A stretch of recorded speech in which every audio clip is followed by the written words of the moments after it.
Muy bien, buenas tardes a todos. Hoy vamos a abordar un tema complejo pero interesante que tiene que ver con el nexo del agua, la energía y la alimentación. Nexo, quizá para quienes no están familiarizados, es una forma de abordar un sistema complejo a través de las interrelaciones de sus componentes, donde hay nudos temáticos que reúnen varias dimensiones. En este caso, nosotros vamos a ver cómo las tensiones entre las demandas del uso del agua se pueden compensar con la producción de alimentos y con la producción de energía. Y les pongo una pequeña historia de dónde surgió la idea de hablar de nexo agua, energía y alimentación, y algunos agregan y cambio climático. Aunque cambio climático es más una situación contextual que atraviesa todas las situaciones de la humanidad. Esta primera cuestión nació en el Foro Económico de Davos en el año 2009 a partir de una preocupación por la seguridad hídrica. Esa cuestión de la seguridad hídrica derivó en seguridades vinculadas a la seguridad alimentaria y a la seguridad energética. El Foro Económico de Davos produjo un informe de estas tres seguridades en el año 2011. Y ese abordaje, así, ver las interrelaciones y las tensiones, parecía una herramienta muy interesante para la planificación y para tratar de resolver estos problemas con una mirada más integradora. Así, la Comisión Económica de Naciones Unidas para Europa trabajó ese concepto, que también lo abordó la FAO, que tiene como eje central la seguridad alimentaria, pero no descuida la temática de los biocombustibles, por ejemplo, y el tema del agua, que es esencial para poder producir alimentos. Y la Comisión Económica para América Latina y el Caribe, de la cual Adrián Rodríguez es un representante hoy, también está trabajando esto y ver cómo puede implementarse esta mirada en las planificaciones y en las políticas públicas de la región. Entonces, simplemente un ejemplo de cómo podemos mirar esto en unos términos más concretos, pensando en los objetivos de desarrollo sustentable, en particular tres que son muy concretamente relacionados en cuanto al abastecimiento de agua segura y saneamiento para las poblaciones, el tema de la producción de energía sustentable, de fuentes renovables, y el tema de la seguridad alimentaria, que si ustedes se fijan en ese gráfico, pueden ver algunas de las tensiones que hay, por ejemplo, en cuanto a la producción de alimentos que tiene una demanda de agua, que sin duda compite con las necesidades de abastecimiento de las poblaciones urbanas y el saneamiento. Eso quizá no se ve tanto en algunas regiones de la pampa húmeda, pero sí en otras zonas áridas y semiáridas del país.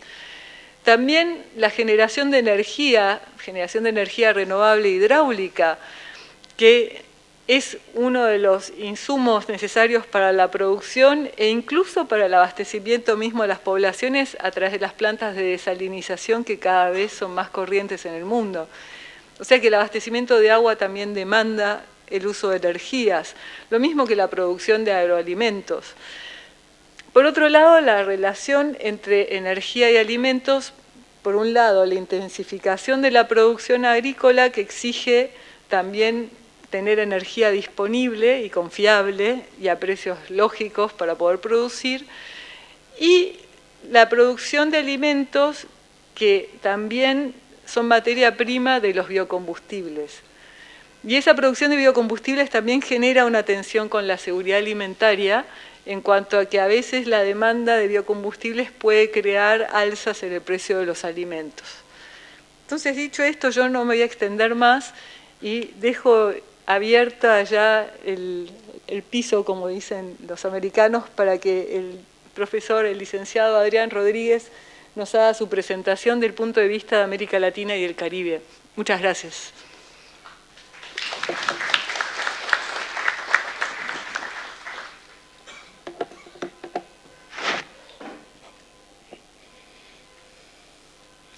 Buenas tardes, déjenme un segundo mientras me ubico. Sí, mejor.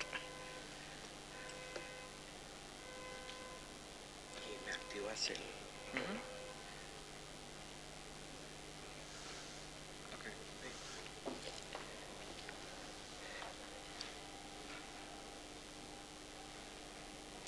Bueno, muy buenas tardes a todas y a todos. Muchas gracias a Presid por la invitación para participar en este foro, en este simposio, en este gran congreso de la Presid y en particular en el simposio el primero sobre agua, energía y alimentación.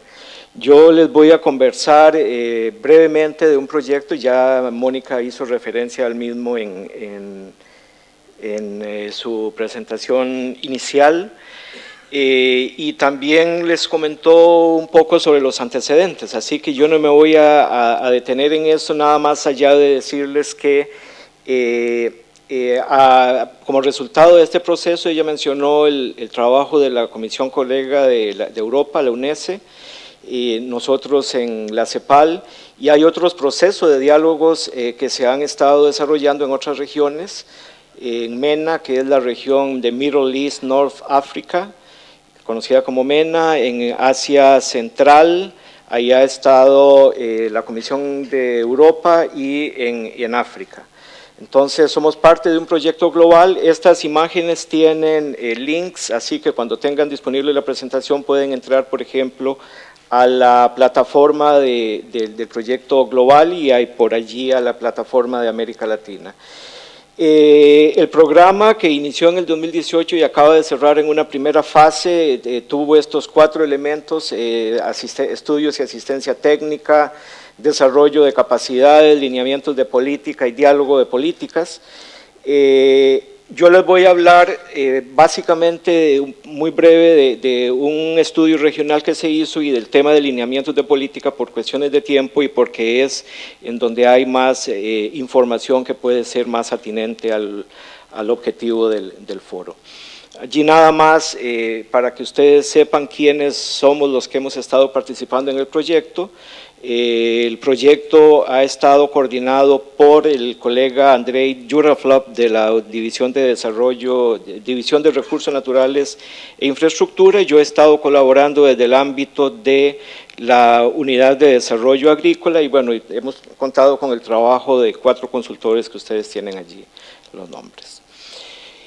Ya Mónica se refirió a esto, lo único que yo agregaría a ello, más que agregar, enfatizar, es que en el enfoque Nexus buscamos romper con los silos en los que generalmente se manejan las políticas de agua, energía, alimentación, o más específicamente, como ella lo mencionaba, de seguridad alimentaria, seguridad hídrica y seguridad energética. Potenciar sinergias, reducir trade-offs, escogencias, alternativas conflictivas y donde la toma de decisiones está determinada por las interconexiones también, como ella lo mencionó. Aquí hay algunos ejemplos y aquí hay ejemplos que son más específicos para el caso de la agricultura y en el caso del vínculo con energía. Allí nada más agregar uno porque es por donde puede haber sinergias y es, por ejemplo, ya no ver el tema de la producción de bioenergía solo por uso de cultivos energéticos, sino también por la recuperación de residuos agrícolas. Entonces, ahí hay un efecto que no es trade-off, sino que más bien podría ser un factor positivo. Eso puede salir más adelante. Ha habido 3 estudios a la fecha. El primero es un estudio regional sobre la situación en la medida de lo posible con la información disponible para tener una visión regional, viendo los marcos normativos de planificación, identificación de interconexiones prioritarias, un estudio de caso que se hizo en Costa Rica y el estudio de lineamientos que es el que yo me voy a enfatizar, que está por salir. Ese es el que tiene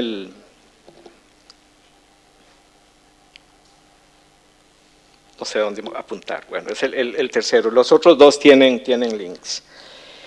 De ese primer estudio, aquí no hay nada que no sea, digamos, más o menos conocido.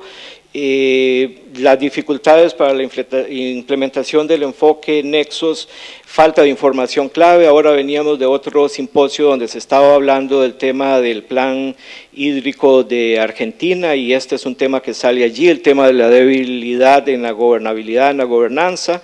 Cuando uno ve el tema a nivel regional o a nivel de países muy grandes o a nivel de países pequeños, incluso el tema de la heterogeneidad regional, y algo que es muy relevante en el caso del nexo, que es el tema de cómo esas dinámicas entre los elementos del nexo se expresan a nivel local, porque no hay un modelo general de nexo, el nexo tiene sus dinámicas específicas en cada contexto y esto es hacia lo que vamos a posiblemente apuntar en la segunda parte del proyecto para irme adelantando. En términos de interrelaciones prioritarias, ya se mencionó el tema del riego, sobre explotación de acuíferos, el tema de biocombustibles sale como algo de preocupación regional también, el tema de generación hidroeléctrica es muy importante en muchos países, el tema de hidrocarburos es algo que surgió allí como una preocupación sobre todo por el tema del fracking, que es del gas pizarra, de la explotación de ese recurso en donde hay un uso intensivo de agua y lo mismo que en algunos países de la región, sobre todo más en la región andina con el tema de minería y el nexo urbano que también es muy relevante en una región que es crecientemente urbana. En términos de lineamientos de política, hay algunos elementos básicos, digamos, a considerar en términos de normativa, la necesidad de una ley moderna de aguas y articulada con las leyes de servicios de agua potable que son lo que existe en algunos países, pero que no son suficientes, digamos, para capturar todo el tema nexo. En la medida de lo posible, la regulación completa del ciclo del agua, de manera que se cubra incluso hasta la posibilidad de recuperación de agua servidas, por ejemplo. El balance entre los elementos, entre las seguridades, con preeminencia, donde no sean muy claros las alternativas al tema de seguridad alimentaria, y esto aplica, por ejemplo, al caso de producción de biomasa para alimentos o biomasa para producir energía. Y el tema de los derechos humanos como un elemento estructurante del nexo, eso capturado en el concepto de las seguridades. En términos de lo que sería una ley, que debería abordar una ley moderna de aguas, la consideración del agua como un recurso natural estratégico, que si bien tiene un valor económico, también tiene un valor como bien social, debería contemplar procedimientos para brindarle coherencia a las perspectivas económica, social y ambiental en un marco, por ejemplo, como se plantea en la Agenda 2030, no solo viendo las interconexiones entre los ODS 2, 6 y 7, sino también entre esos ODS y otros que también pueden estar relacionados, como el ODS 16, por ejemplo, en términos de biodiversidad, para mencionar un ejemplo. Elementos de coordinación institucional, ahí se plantea la necesidad de una organización administrativa que fomente las sinergias por encima de los intereses sectoriales y se lanza la idea, digamos, de, por ejemplo, pensar en un Ministerio del Agua, considerando que muchas de las competencias actuales están fragmentadas, en unos países los tienen ministerios de Agricultura con preeminencia el riego, en otros países lo tienen instituciones de agua potable tal vez por razones históricas, en otros países la producción de energía eléctrica es, digamos, lo que prima, y entonces en ese sentido, para tratar de articular esos intereses sectoriales, tener una entidad que esté por encima, y esa opción podría ser un Ministerio del Agua. Las sinergias entre la coordinación por órganos, podrían ser comisiones, ministerios, secretarías, grupos de trabajo, etcétera, con la coordinación funcional, el tema de los procedimientos. y el tema de los organismos de cuenca. Eso es algo de lo que se habla mucho, pero en lo que en América Latina se avanza y se ha avanzado poco, creo yo. Ese es un tema que requiere más atención y que en el caso del enfoque de Nexo tiene, digamos, muchos elementos ricos para plantearlo. No estamos planteando de que necesariamente en todas las cuencas deba haber un organismo de cuenca. Esto va a depender de capacidades, puede haber posibilidades para que varias cuencas estén manejadas por un mismo organismo. Esto es un elemento más que se deja, digamos, como recomendación general a los países. En términos de competencias, ahí podemos hablar, por ejemplo, competencias básicas de promover la participación, la coordinación y el debate. Eso, digamos, como competencias básicas generales. Y dependiendo de las capacidades del organismo en cuestión o de la importancia económica de la cuenca, etcétera, también podría tener algunas o mayores facultades en términos de gestión o en términos de planificación hídrica en general. En términos de composición, desde el punto de vista del nexo, representación de los usuarios del nexo y de los usuarios a partir de entidades que sean representativas de los sectores usuarios del agua. En términos de planificación, ahí se puede hablar de planificación a un nivel consultivo, en donde al nivel de diálogo fundamentalmente, o como decía, dependiendo de las capacidades, también que tengan atribuciones en términos de planificación hídrica. Lo que sigue son ya alineamientos más específicos sobre cómo manejar las interrelaciones. Yo me voy a enfatizar el tema del agua. En el caso de la agricultura. En el tema de la energía, tal vez lo importante a destacar es que lo que se busca es promoción de energías renovables, el cambio en la matriz energética. En términos del sector agrícola, se identifica la necesidad de revisar la política agrícola en línea con los objetivos estratégicos y las interconexiones prioritarias del nexo, como eficiencia, competitividad, seguridad alimentaria.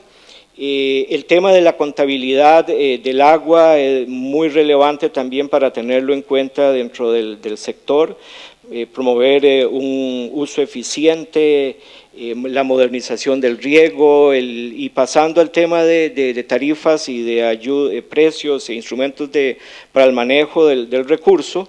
Algo muy importante relacionado con esto de la contabilidad es evitar las distorsiones, por ejemplo, subsidios a la energía para la extracción que puedan inducir un uso excesivo o subsidios para el uso del riego que no estén promoviendo la eficiencia.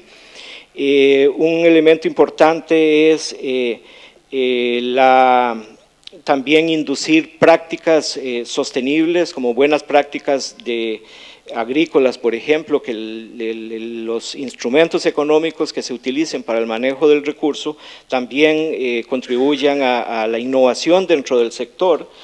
Y un tema que no es el foco acá, eso es más del próximo taller, es tratar en la medida de lo posible de pasar de sistemas de gestión orientados al manejo de desastres cuando ya han ocurrido, a una gestión que induzca la adaptación permanente en el sector agropecuario, por ejemplo, a partir de esquemas de seguros.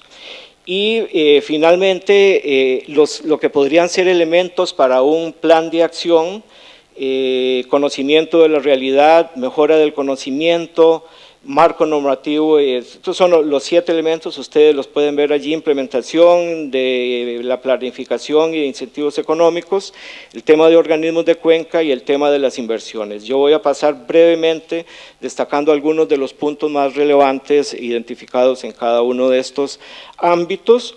En términos de conocimiento de la realidad, tener la mayor información en términos de los consumos existentes y nuevas demandas, cuáles son las interconexiones prioritarias a las que debe prestársele, por lo tanto, mayor atención desde el punto de vista de políticas públicas, la sistematización e integración de información en distintos organismos públicos, por esto que mencionaba antes, de que muchas de las competencias para el manejo del recurso están fragmentadas a lo largo del sector público.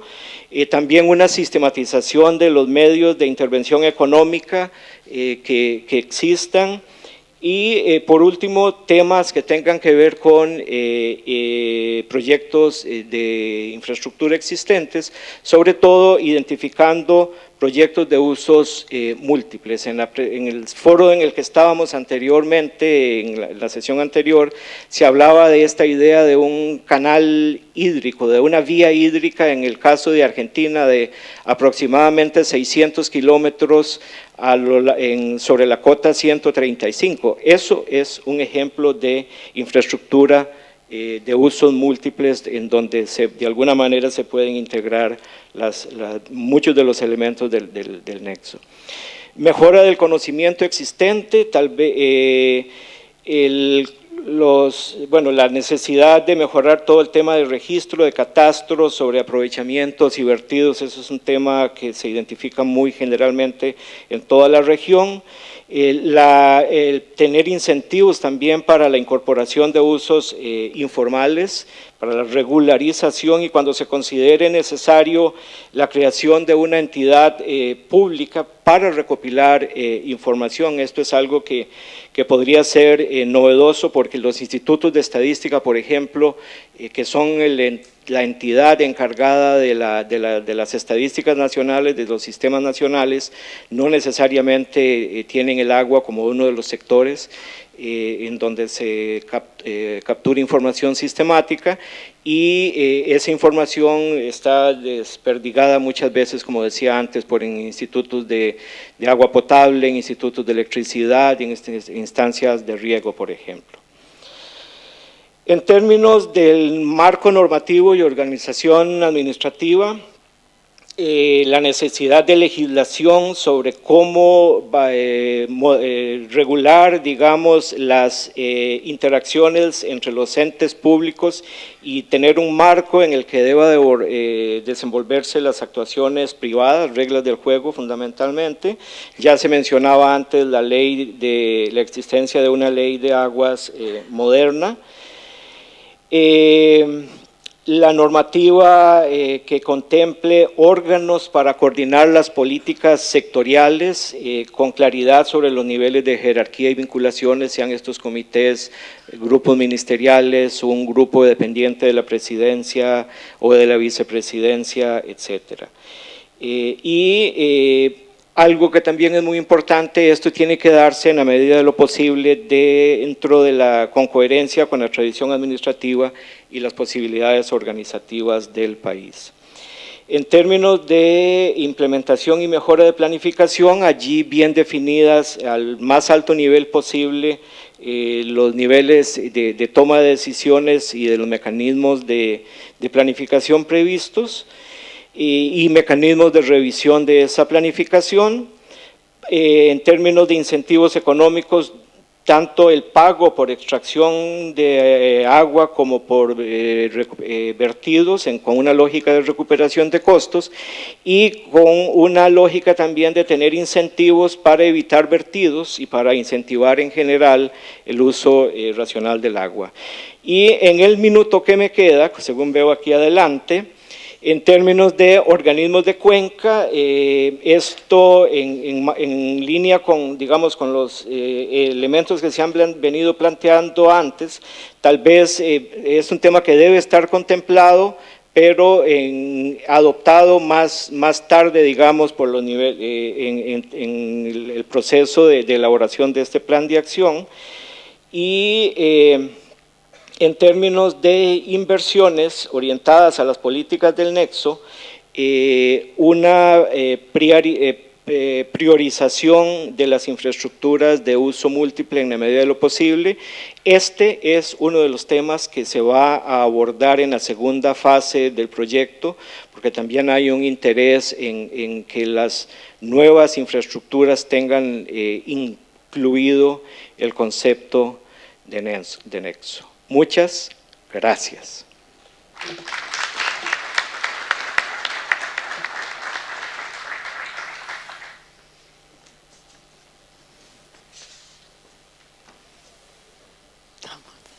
Bien, muy bueno, muy interesante. Así.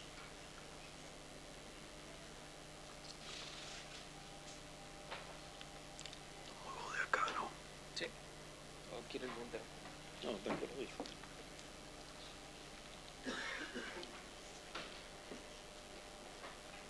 No, directamente acá si se puede es más fácil.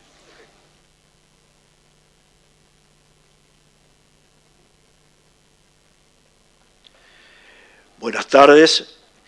En primer lugar quiero agradecer a APRESID y en particular a su grupo ACUA por la invitación a poder compartir con ustedes algunas reflexiones sobre este tema del nexo entre agua y energía y alimentación.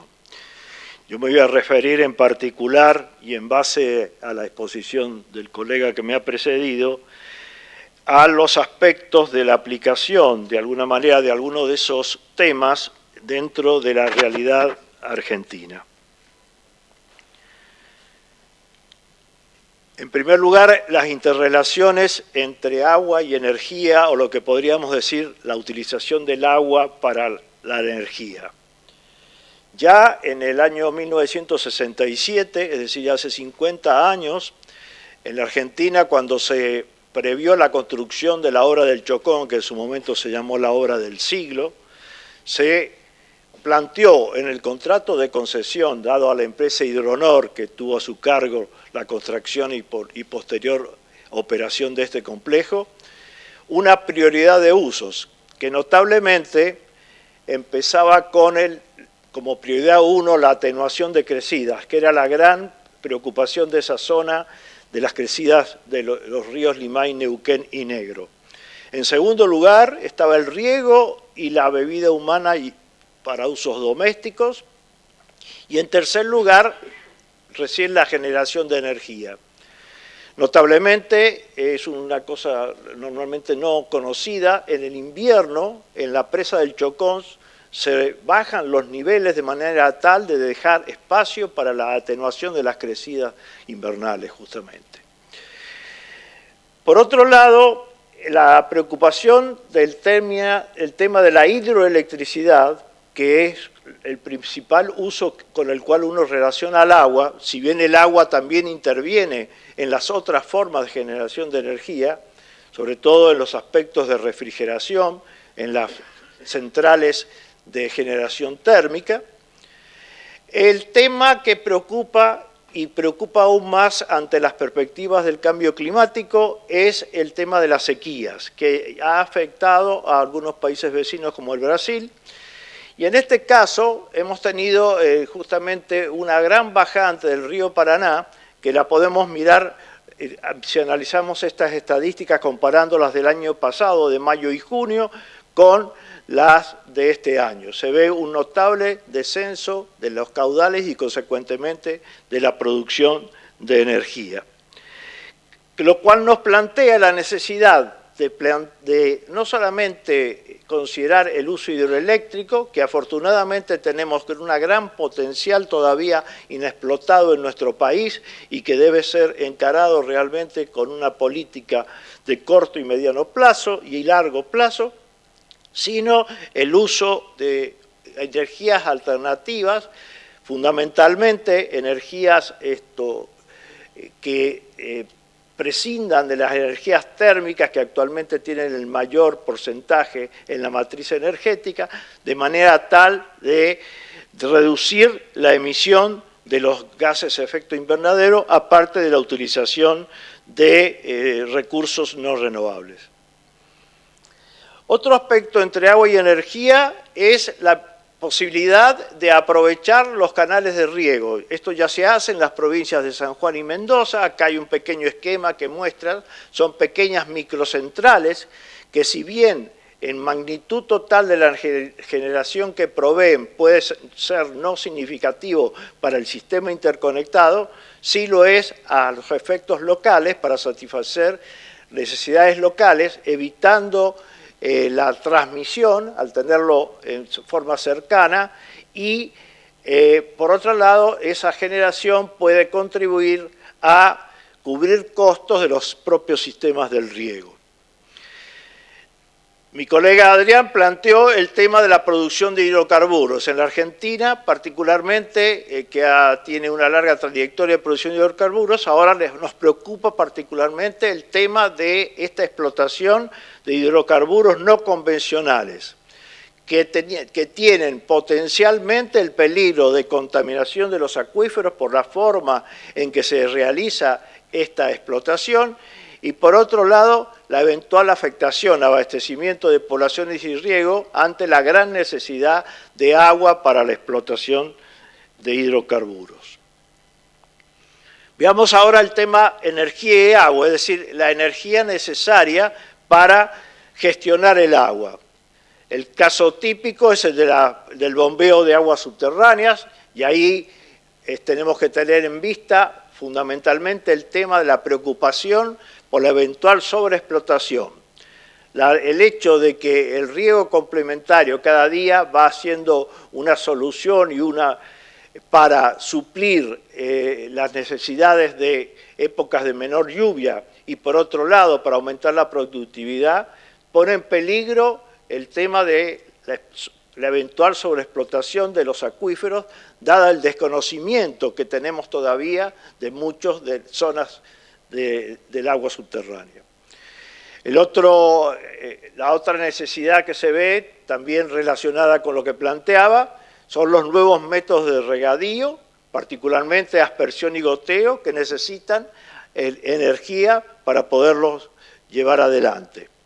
Y finalmente hay dos aspectos, ya sea tratamiento de aguas salobres o desalación de agua de mar, que todavía no está muy desarrollada en nuestro país, pero que va a ser una cosa que tenemos que tener en cuenta fundamentalmente para las zonas cercanas al mar, como en el caso en su momento se planteó la alternativa para Comodoro Rivadavia, donde por procedimientos, por ejemplo el de ósmosis inversa, se produce la reducción de las aguas salobres o la eliminación de las del agua del mar, con necesidad de grandes cantidades de energía. También necesitamos energía para todo lo que podemos considerar llamarle el ciclo urbano del agua, desde la captación de aguas tanto superficiales como subterráneas, todos los procesos de potabilización, distribución, para que llegue hasta los distintos lugares de conexión, y posteriormente todo lo que significa evacuación, traslado de esas aguas residuales, tratamiento de esas aguas residuales y luego su eventual utilización para el riego o para la forestación en determinadas condiciones. El otro tema es la necesidad de nuestro país de conducir agua a grandes distancias, como son los casos del acueducto del río Colorado, el acueducto del lago Múster, Comodoro Rivadavia, donde en algunos casos no tenemos problemas de topografía y entonces no hay necesidad de grandes elevaciones, pero en otros casos, como es el propio caso del acueducto lago Múster, Comodoro Rivadavia, hay que elevar mediante bombeo para poder superar la topografía inadecuada. Si bien también se podría pensar en utilizar los tramos de descenso de esos acueductos para generación de energía.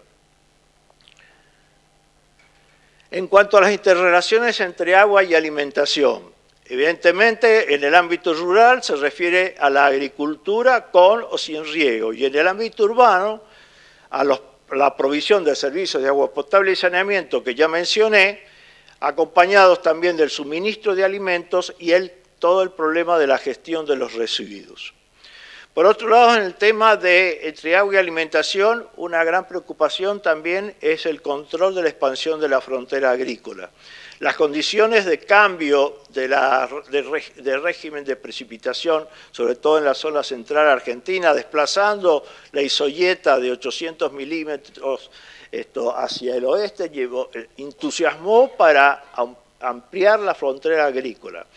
Tenemos que tener mucho cuidado en ese sentido, tanto en el aspecto que mencionaba anteriormente de la eventual sobreexplotación de aguas subterráneas, como en el cuidado de los suelos y la eventual afectación de bosques. En cuanto a la mejora en la producción de alimentos, nos tenemos que plantear una combinación adecuada de lo que algunos autores llaman agua verde, es decir, el agua procedente de la lluvia, la que está en el suelo y está vinculada con los cultivos de secano, con el agua azul transportada artificialmente con distintos tipos de canalizaciones y que da lugar a los cultivos de regadío.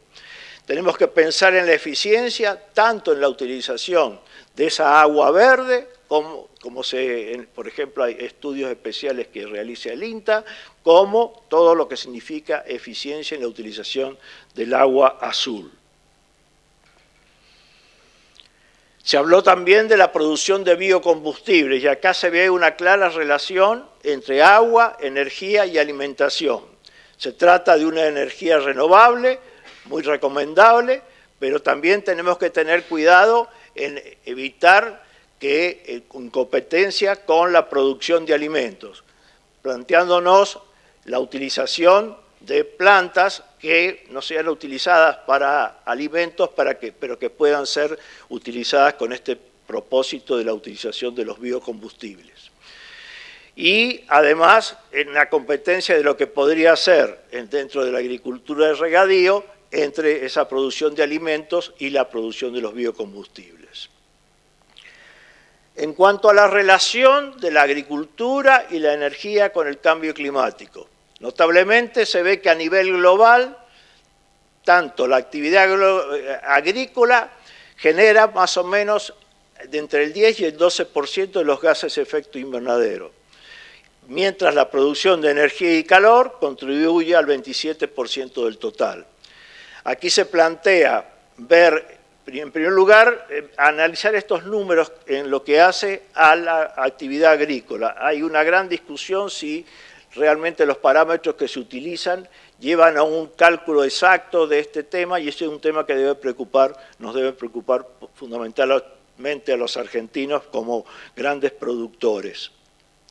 Pero lo que sí es claro es que la producción de energía y calor contribuye a un alto porcentaje y de ahí la necesidad de volver al tema de la hidroelectricidad y plantear su desarrollo en el país de manera tal de poder compensar dentro de la matriz energética esta gran producción de gases de efecto invernadero, que si bien en el total mundial la Argentina no está entre los grandes productores, sí dentro de un nivel nacional y regional nos tenemos que plantear claramente la necesidad de analizar los temas de la hidroelectricidad en forma más profunda. Quiero hacer algunas reflexiones generales en relación en particular a nuestro país. Hay un hecho que es general, no solamente atribuible a nuestro país, pero que es importante para nuestro país. Nuestra vocación de planificación muchas veces sufre muchos obstáculos. Es decir, no hay muchas veces una continuidad en los procesos de planificación. Muchos planes quedan finalmente en un estante de biblioteca. Y en este caso es fundamental para poder interrelacionar estos tres aspectos de agua y energía y alimentación, es la planificación, de manera tal de potenciar las virtualidades de cada uno de estos aspectos y la posibilidad de minimizar eventuales conflictos como algunos que he mencionado.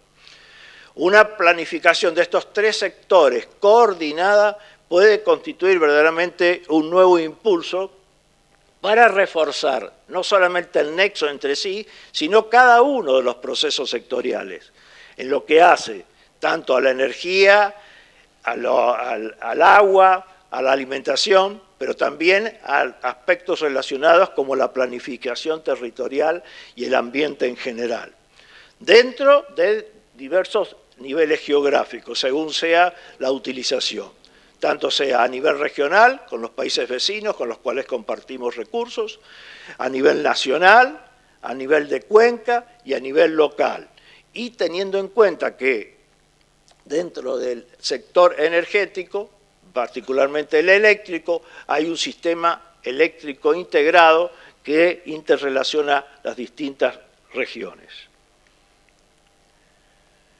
En cuanto a que la Argentina, realmente nosotros tenemos que responder a la pregunta ¿cuánto hemos avanzado con este concepto de nexo? En realidad es un concepto nuevo en la Argentina prácticamente y no ha sido considerado todavía en profundidad.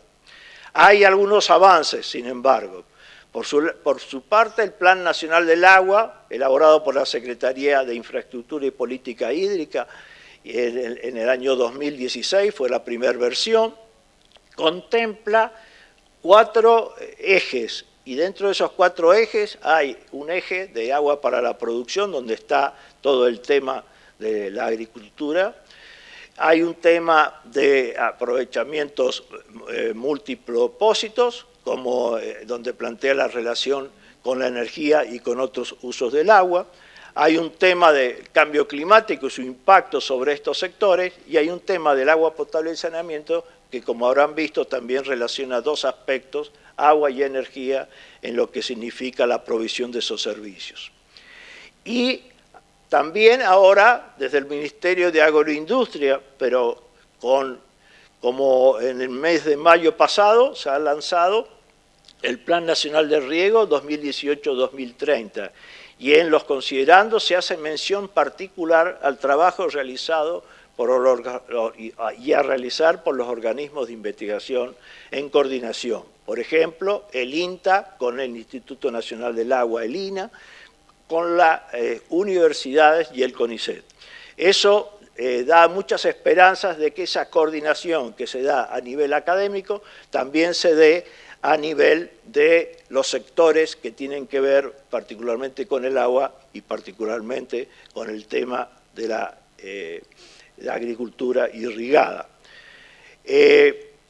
Habría que pensar también que ambos sectores, en realidad el plan del agua ya lo considera, el plan de riego tendría que pensar también cómo se interrelaciona con el sistema energético.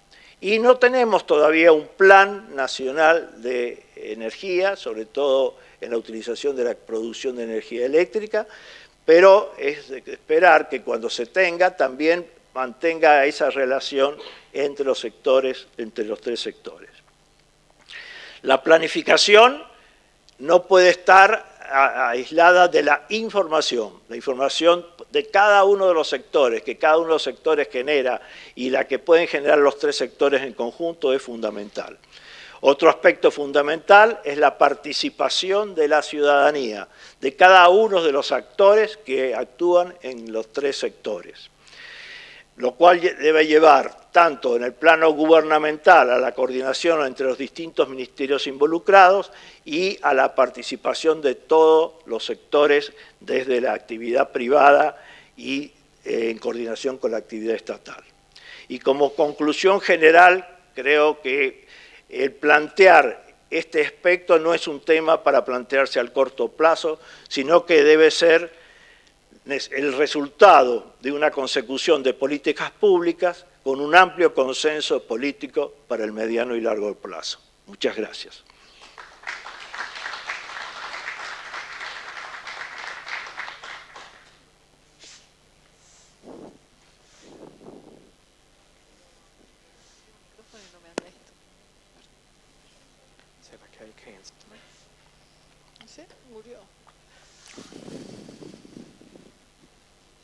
¿Hola? ¿No? Bueno, gracias a ambos por unas exposiciones muy claras y muy interesantes.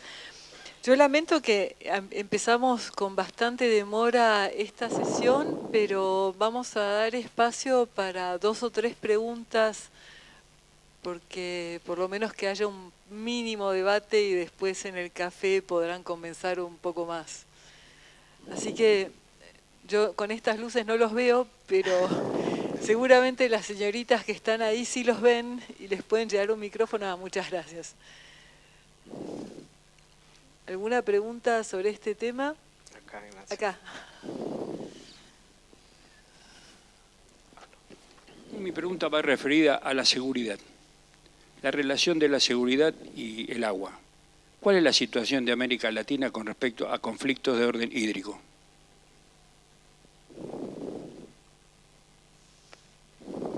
¿Para mí? Sí, al panel.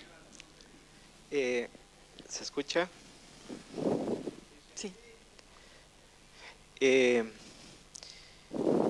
Yo diría que es una situación complicada. No fue uno de los temas que se trató en el proyecto por una razón, y es que ahí hay temas de conflictos entre países y es un tema más resorte de las cancillerías, y nuestro trabajo tiene que ver más con entidades sectoriales, sectores productivos en general. Hay en la comunidad, en la Comisión Colega de la Unión Europea, hay todo un programa de trabajo que tiene que ver con cuencas internacionales y desarrollo de mecanismos de articulación entre países. Hay una gran tradición en ese tema en Europa, con cuencas tan grandes como la cuenca del Rin, Danubio, etcétera, y hay mucha historia que no existe en América Latina. Hay muchas cuencas compartidas que han implicado litigios a nivel de la Corte Internacional de la Haya, y eso es lo que yo podría decir a nivel como funcionario de Naciones Unidas, y si me lo permiten como opinión, saliéndome un poquito de esa zona de confort, yo creería que es un tema al que en la región tenemos que ponerle más atención, porque si nosotros hablamos de integración, yo creo que la integración empieza por ahí. Eso es uno de los temas más relevantes. Muchas gracias. Tengo acá una pregunta por el WhatsApp que dice lo siguiente: el problema del agua, ¿considera que es una cuestión de política más que de tecnología? Víctor. ¿Me puedes repetir, por favor? ¿De política? Si el problema del agua es una cuestión de política más que de tecnología. En realidad, si uno piensa que la política realmente lo que debe buscar es el bienestar de la gente, el tema del agua tendría que tener primera prioridad, porque hace a la vida de la gente. Desafortunadamente, muchas veces, sobre todo aquellos que tenemos el privilegio de vivir en la zona húmeda de la Argentina, nos olvidamos de que 2/3 del país, por ejemplo, son semiáridos o áridos. ¿Eso qué quiere decir? Que el agua no siempre está. Aún hemos visto últimamente en la época de seca en la pampa húmeda, que aún en la pampa húmeda, y más aún en las zonas semiáridas y áridas, el agua no siempre está, y no siempre está en el momento que la necesitamos. De ahí, eso que parecería una verdad de perogrullo, lamentablemente no se traduce generalmente en las políticas. Se parte de la base de que agua ya hay, y consecuentemente se elaboran las políticas en base a ese concepto equivocado. Entonces, coincido que es un tema más de política que de tecnología. Las tecnologías existen. Lo que requiere es una mayor decisión política y que el agua verdaderamente no sea un problema de una determinada administración, sino verdaderamente sea una política de Estado. Bueno, muy bien. Bueno, ya estamos pasados 5 minutos del horario, así que recibimos la última pregunta de esta sesión y ya liberamos el salón. Más que pregunta es una aclaración a Víctor, ¿sí?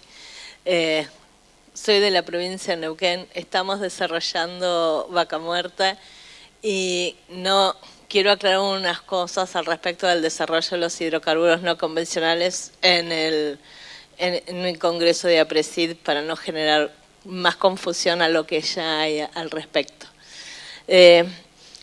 Cuando se habla de la potencialidad de los acuíferos a ser impactados por la actividad hidrocarburífera no convencional, eso surge de una premisa que se toma de Estados Unidos, en donde los acuíferos allá eran someros y la explotación hidrocarburífera también es somera.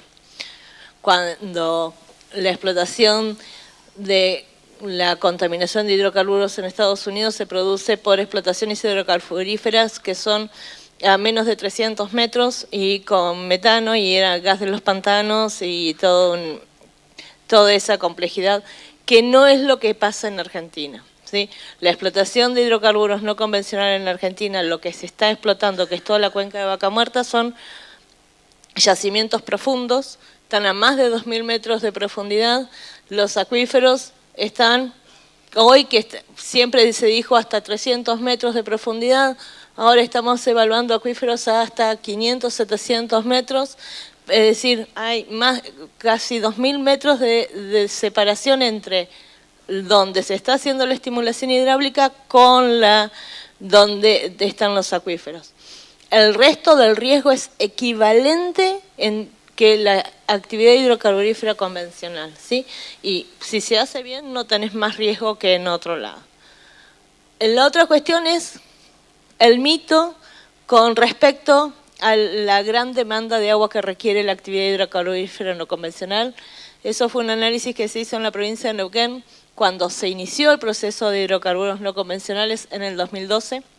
Hicimos una evaluación de cuál era disponibilidad de agua de la cuenca y lo comparamos con los otros usos. Sí, por favor puede redondear la reflexión porque estamos pasados de tiempo. Hoy, para la explotación o el desarrollo de no convencional de YPF de Loma Campana, que es lo primero que se está desarrollando fuerte, requiere 200 litros por segundo, ¿sí?, de agua. El canal principal de riego del Alto Valle de Río Negro transporta 90 metros cúbicos por segundo. Es decir, ¿consume agua? La actividad hidrocarburífera no convencional sí consume agua, pero no consume más agua que otras actividades productivas. ¿Sí? Bueno, muy bien. Agradecemos a Adrián Rodríguez y a Víctor Poyat sus inspiraciones y al público sus comentarios. Tengo unas preguntas más, yo sugiero que las conversemos, así podemos liberar en la sala ahora en el café. Muchas gracias.